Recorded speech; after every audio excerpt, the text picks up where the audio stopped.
Hello and welcome to another episode of WVU Extension Today. I'm your host, Zach Harold. The temperatures outside are warming up, and that means it's prime maple syrup season here in West Virginia. We're going to begin today's episode with a trip to Ronk Family Maple Farm and learn how maple syrup is made, starting at the tree and ending with a plate of pancakes. Hi, I'm Paul Ronk, and I am the owner and producer of maple syrup here on the Ronk Family Maple Farm in Alum Creek, West Virginia. West Virginia has 1 million maple trees. You know, our state tree in West Virginia is the sugar maple, and it's called that because there's sugar in the sap that then we make our maple syrup from. You can tap a maple tree anywhere. Right back out.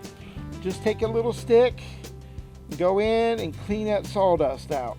Then you're going to take your spout. This is what we're going to put in the tree. You're going to push it in there. Now, the important thing is don't use a great big heavy hammer because you'll push the spout in too far and then the veins get clogged up and it won't give you any sap. So you want to take a light hammer. As you can see, this is just a piece of wood, and you're going to tap it. That's where we get the term tap. I want you to listen closely because the last tap makes a different sound, and that tells you how that it is in the tree far enough. And you're done. You don't want to hit it again. You don't want to put that in there too far. And we're going to take you over here to the lines. And the sap runs in this line from tree to tree. I have about 6,000 feet. So I have over 1 mile of tubing. And it goes down to a big holding tank where everything's collected in one spot. And that's where we'll take the process from there and cooking the sap and making it into syrup. Then I bring it up to the sugar shack. Then I run it through my reverse osmosis machine. And it separates the sugar in the water. That's what it does. By 50%. It takes out 50% of the water, so that it doesn't take me as long to cook it down in the evaporator. So it takes 80 gallons of sap to make 1 gallon of syrup, okay? But when you run it through this reverse osmosis, it takes it down to 40 to 1.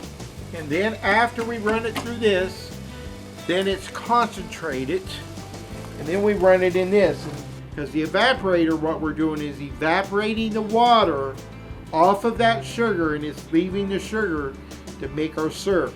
So syrup is actually 66% sugar.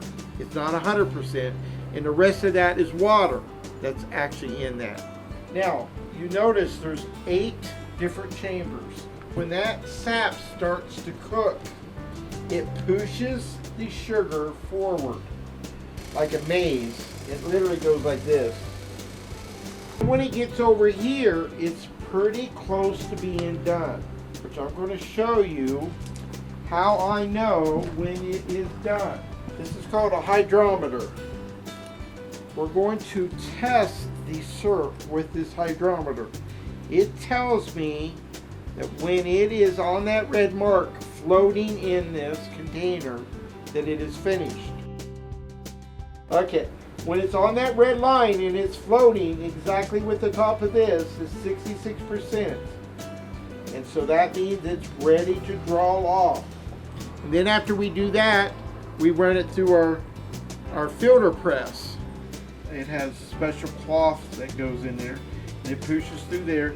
It takes out like, if there was a little bit of a pine needle that fell in there or a little bit of a leaf, just takes out anything like that and purifies that syrup.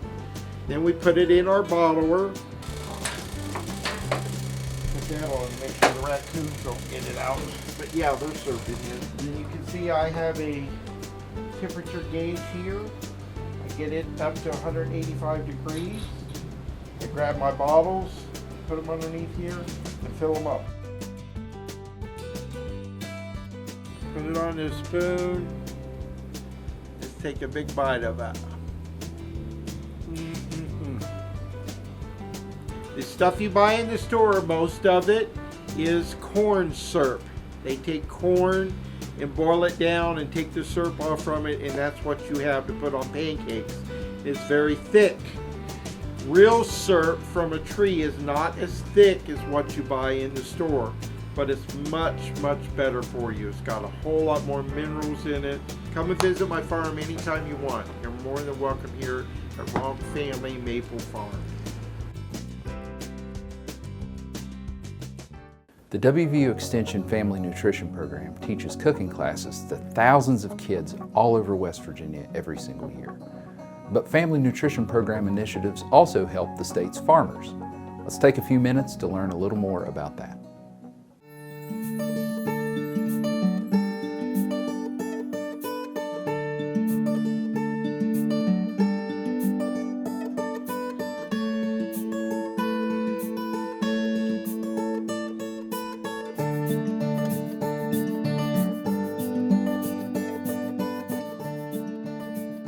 We're doing a pop-up market for Martin's Elementary School over in Parkersburg. It's great to see the expressions on their faces when they're picking out for their families. A lot of them know they're familiar, their cucumbers or their carrots or the fruits. But it's kind of nice to see them want to try new things and pick out something different. You have a zucchini, fresh garlic, butternut squash, delicata.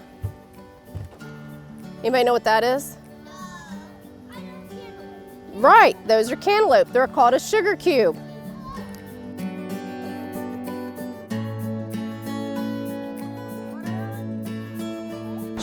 West Virginia farmers don't necessarily have access to really good wholesale markets to sell their products. So they rely on retail markets, and that can be really unpredictable. When you come to a market like this, you can have a bad week if it's too cold or it's raining. Programs like Kids Market at the Store and other nutrition incentive programs guarantee sales to farmers, and this is absolutely amazing because farmers can plan to plant and grow a certain amount of products for this market and get a good price for it, and it's all determined before the season even starts.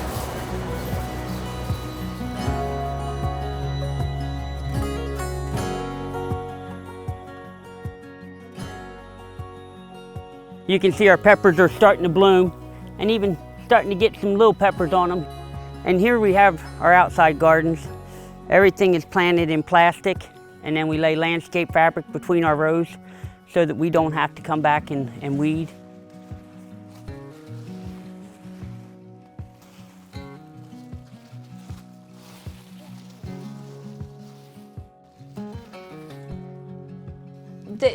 They help us in order to grow volume. In growing volume, it's easier to grow quality. If you only have 3 plants and those 3 plants struggle, well, then you don't have a quality product. But if you can grow 200 plants because you know that you're going to use that produce, then we can feed the bad ones. We feed them to our pigs, we feed them to our chickens. And so it allows us to select more and provide better quality of produce. We plant about 50 heads of broccoli a week, 50 cauliflower, and about 100 heads of cabbage every week. Yeah, I mean, it's allowed us to grow and expand as farmers, in putting in more structures to grow in needing a bigger store here. We over the years, we've just kept expanding on our lot here.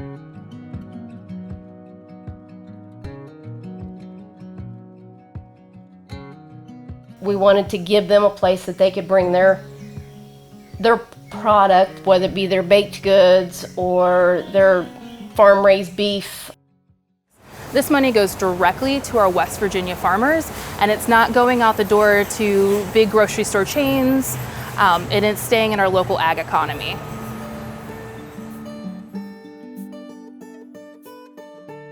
All right, you got it? How about a cucumber?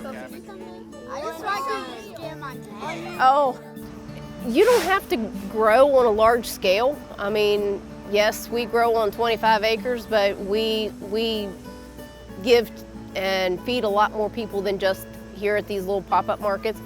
You can do one of these on an acre of ground and still grow a variety of items for the kids.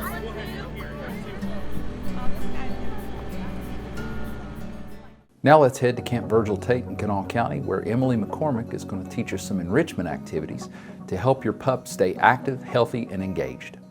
Hi there, I'm Emily McCormick.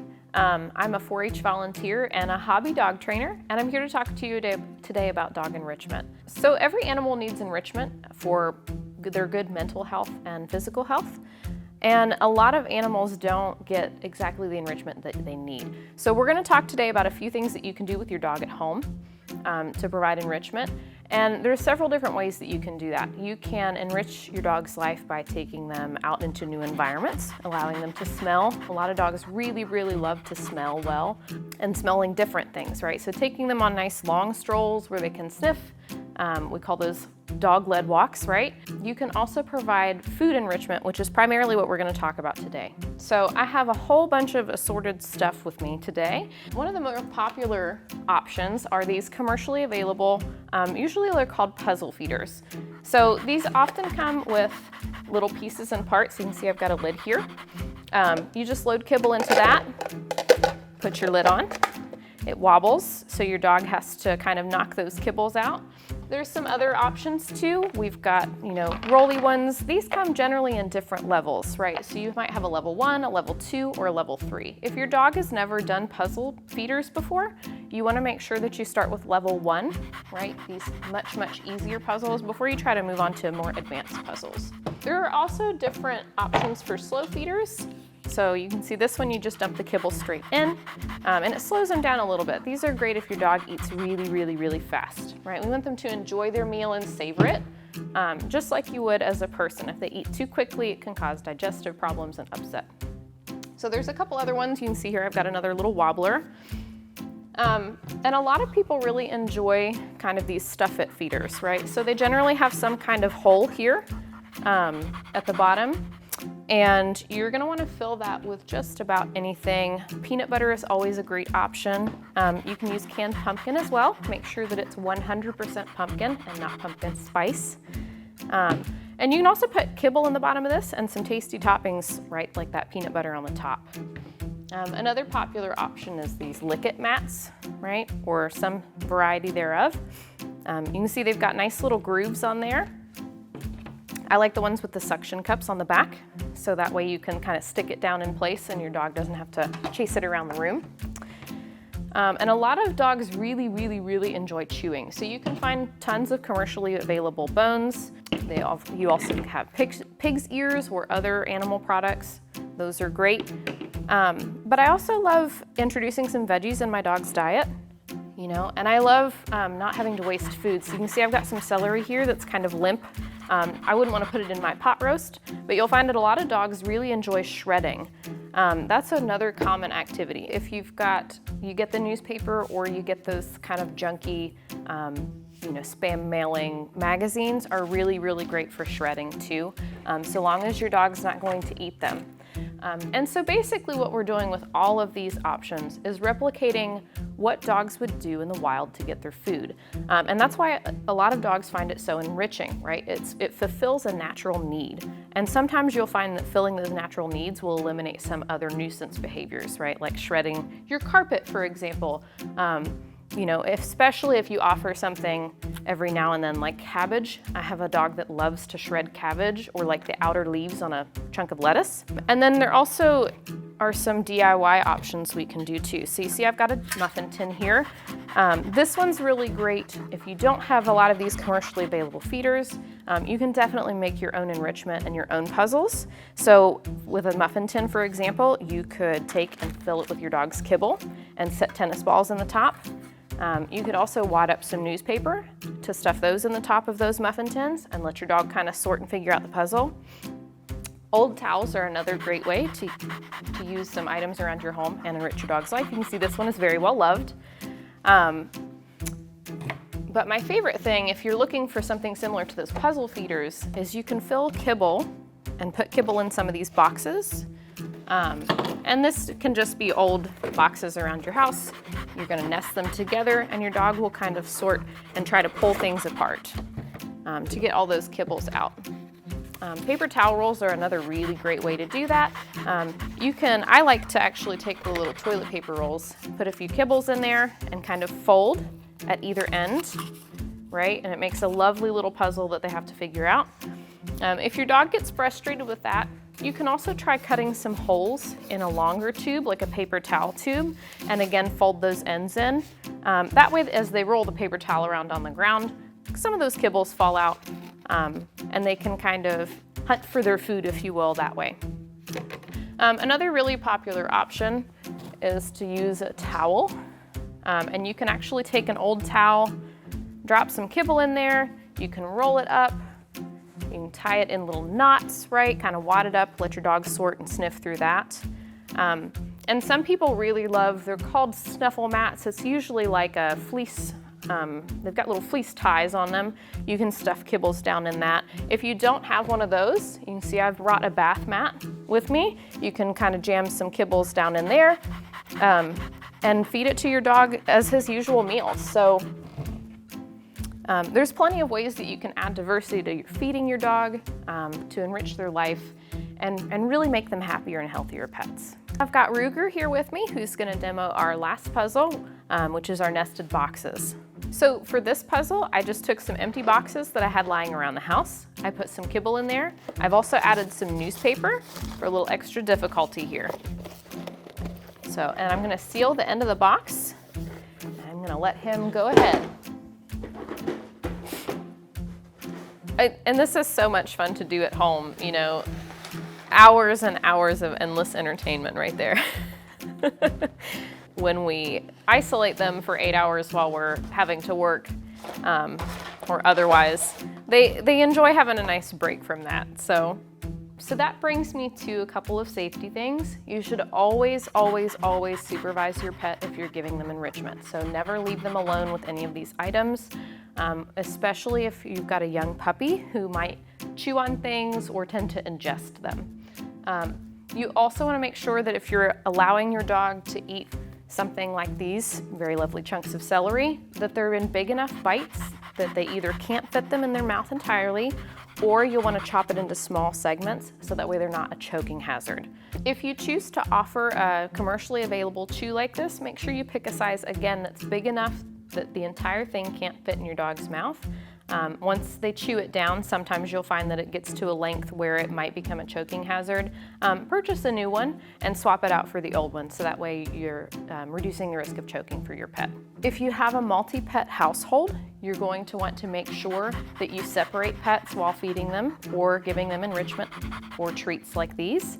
That way you avoid disagreements and everyone in your house is safe. You'll also want to consult with your vet before feeding your pet anything that's outside of their regular diet. Talk to your vet. You can look online too. The American Kennel Club has some really great resources about what foods are safe and unsafe for dogs.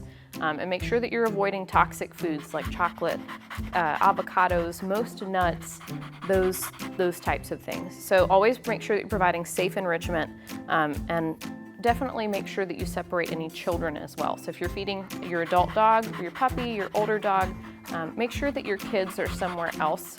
So that way, again, you don't have those disagreements in your household, right? We want everybody to enjoy their enrichment safely. You'll want to watch for signs of resource guarding. Resource guarding is a normal dog behavior.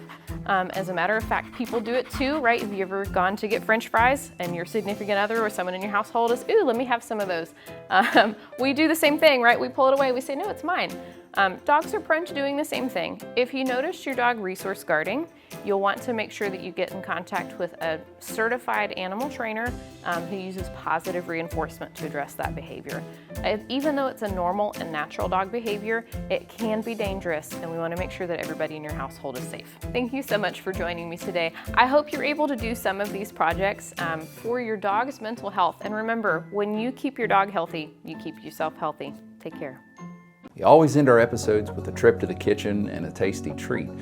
But continuing with the theme of that last segment, Let's join Extension Agent Kerri Carte in the kitchen and learn how to make some homemade dog treats. Hello, my name is Kerri Carte. I work for WVU Extension Service in Kanawha County with the Family and Community Development. And today I'm going to talk to you about dog treats. Now, if you've looked at dog treats out in the supermarket or wherever you shop, they're getting a little pricey, and sometimes you don't always know what you're getting. But there are lots of things that you can give your dog that is very healthy, that's very natural, and actually really reasonably priced. So the first thing I want to talk about is some things that you maybe already have at home that you maybe are not using that your dog would love. One of those is the tops of the strawberries. Strawberries are very good for dogs. Not too many, and keep in mind that any treat is added onto their daily calorie intake, just like humans. You know, a cookie's okay, but a bag of cookies probably too much. So keep that in mind when you do any kinds of treats, even on any of the fruits and vegetables. So strawberry tops are real great. If you have some blueberries that are starting to go a little towards the end, they make good snacks. Dogs love watermelon in the summertime. That's a great treat. It's filled with water. Again, not too much. It's high in sugar content. And even if you eat the watermelon and you just have a little bit left on the rind, they'll love it and they'll chew on it. Plain yogurt is a great snack for your dog. And a lot of homemade dog treats, when you find recipes, will have yogurt in it. It's a great supplement to them. Again, in moderation, not too much. Apples are a great one. You can slice them and give them into small bites. A lot of trainers use these to train with, just small little bites of apple. They get brown, the dogs don't care. They'll eat it anyway. There are some foods that your dog definitely should not eat that are human foods only. The American Kennel Club has a great listing, but some of the big ones are chocolate. Most people know that chocolate can be very toxic to dogs. Raisins and grapes are not good. You don't want to use any of the sweeteners. There's some of the sweeteners that are really bad for their dogs. Cinnamon's another one. You don't want to use cinnamon. A lot of our homemade dog treats will use plain old applesauce. Now, applesauce is great, but make sure you get unsweetened and do not get the cinnamon in it. For summertime, if you want to give your dogs a great snack, you can freeze items. Using unsalted broth, put it in ice cube trays and freeze it. It's a great snack. You can take and mix some whole yogurt, maybe mix in some strawberry caps or some of those extra blueberries. You can fill those in and freeze it, and then all you gotta do is pop them out. They make a great snack for your dog. A lot of the recipes will also call for shredded carrot. I like to buy shredded carrot. It makes your life a lot easier. But if you've got a grater at home or a food processor, you can easily grate your own carrots. But I used already grated to save me some time. Now, the recipe I'm going to make for you today is a very simple one. It's the one my daughter created. It's easy peasy, 3 ingredients. The first is oat flour. Now, if you do not want to buy oat flour, which I often don't, you can take your oats, put them in a food processor and blend it up until they get nice and soft. That's what I did here, and I'm just going to dump them. It calls for 1 cup of oat flour. Pumpkin. If you're going to use pumpkin, which dogs love and it is great, make sure you get 100% pure pumpkin. Don't get the pie mix because that'll have sugars or sweeteners. It'll have cinnamon and other spices in it. You just want pure pumpkin. If you actually buy pumpkins and cook them down, you can do that as well. I have one that's already open here. Keep in mind with pumpkin, can help loosen their bowels up, so small amounts unless you plan to run outside with them a lot so they can use the potty. So we are going to put in 1/3 cup of pure pumpkin puree. And what's nice about when you make dog treats is that it's not like making a cake, you know, so you can be just kind of close on your estimations and you're in good shape. The next thing this recipe has in it is peanut butter. Peanut butter, dogs love peanut butter. It's good for them. You want to, again, make sure, really an all-natural peanut butter is best. You do not want any sweeteners in it. There are sweeteners that are really toxic to dogs. So a plain old peanut butter that's an all-natural. Now, at my house, not sure if you can see that, but my dog has her own jar of peanut butter. That way, if we kind of double dip the spoon, I'm not eating it. So this is her peanut butter jar that I'm going to use. And we're going to put in 1/4 cup of peanut butter. And like I said, all natural is best. Now these treats are going to be nice and thick. They're a good treat to roll out if you want to roll something. I've got some great little things in front here. If you want to use some of these cookie cutters, I've got a kitty cat one and a doggy. Notice how big that is. That might be, you might want to break it up, but this is nice for like a holiday gift or a birthday or a gotcha day gift, a homemade treat. But then I've also got little ones, and then I've got another dog, again, big. You can roll out this dough and easily cut out the cookie cutters. But since time is a premium in my house, I love to just simply go ahead and put them down as drops. Now you can see how thick that's gonna be. But in a minute or so, I'll mix this all up and it'll be nice and blended together and we will get it all pulled together. It's gonna be a thick dough. You can see how it's coming together. It's kind of nice and thick. And that's about what it's gonna look like when you get done. So I have my friend here, Osceola, who's going to help me roll out dog cookie bones, dog treats. Do you like our puppies? Yay! I put gloves on because it is really messy. All right, so Osceola, do you know how to make a little ball? Yeah. Okay, can you take that little bit like that? And I want you to roll it in your hands. Can you roll, make a little ball? Okay. Good job. Now when you set it down, can you mash it with your fingers? Watch, push, push, push. Can you push down? Push, push, push. Push, push, very good. All right, you want to try and make a puppy paw print? Please, please. Yeah. All right, now these are easier. These are molds. You can buy all these kinds of molds. They are fun. Which one do you want to put it in? Okay. So now you're going to take that dough and can you smush it all down in there? Getting sticky, yeah. Do you need more? Please? Nice manners. Here. Can you push down? Say pat, pat, pat, pat, pat. Now when you're making these, you want them about 1/4 of an inch. You don't want them real thick or they won't bake. Okay, so you can see they're pretty thin there, 1/4 of an inch. And that's the same with these. They're a little thicker than 1/4 of an inch. They're gonna take a little longer to cook. Okay, and then you're just gonna flatten them out. And then you're gonna throw them in the oven. You're gonna bake them off 20, 30 minutes.